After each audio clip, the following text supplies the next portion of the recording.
Hai, kita lanjut ke video berikutnya ya.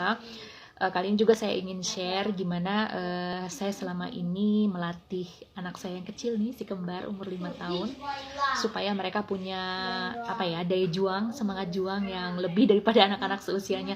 Teman-teman yang dekat dengan saya pasti paham gitu ya, bahwa anak saya ketika diajak jalan, mereka bukan tipe yang suka merengek, tantrum atau apapun, dan mereka cenderung ngikutin kita orang tua dan akan bicara gitu kalau misalnya mereka capek, mereka lelah, mereka haus atau apapun gitu ya, apa yang mereka rasakan pasti mereka sampaikan.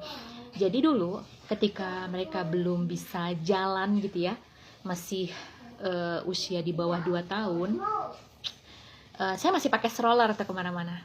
Kenapa? Saya hanya memakai stroller itu ketika mereka memang belum bisa berjalan. Tetapi ketika mereka sudah masuk pada fase mereka sudah mulai belajar jalan dan mereka sudah mulai ajak nih jalannya, stop, saya nggak pernah pakai stroller lagi. Stroller itu dibungkus, taruh di belakang rumah gitu ya. Kenapa? Karena buat saya lebih prefer mendidik mereka untuk ikut jalan bersama kita orang tuanya dan kakak-kakaknya gitu ya.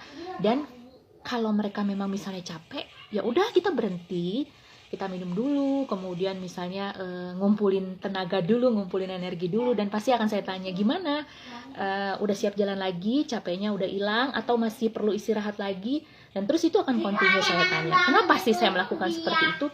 Karena saya berpikir, saya tidak mungkin bisa memberikan kenyamanan terus-menerus pada mereka. Jadi stroller buat saya itu adalah bentuk kenyamanan yang diberikan oleh orang tua supaya anaknya nggak capek. Padahal mereka udah bisa jalan loh. Tapi kenapa harus di stroller terus ketika pergi ke pusat perbelanjaan, ketika kita jalan-jalan ke taman wisata? Untuk apa gitu? Itu pandangan saya ya. Kenapa? Karena saya ingin membelajarkan bahwa they can do everything with their bodies gitu. Jadi mereka bisa melakukan apapun dengan badan mereka. Mereka punya kaki, mereka punya tangan, mereka punya mulut.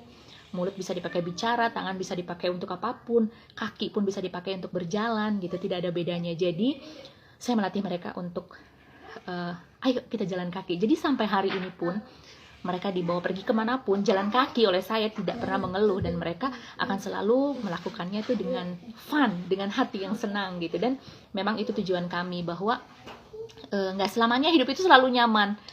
Mereka juga harus belajar, diberi kesempatan untuk menghayati gitu, diberi kesempatan untuk merasakan bahwa mengencourage dirinya sendiri bahwa mereka pun mampu, mereka bisa, mereka dapat melakukan apapun yang orang tua dan kakak-kakaknya bisa lakukan, mereka pun bisa melakukannya. Jadi kalau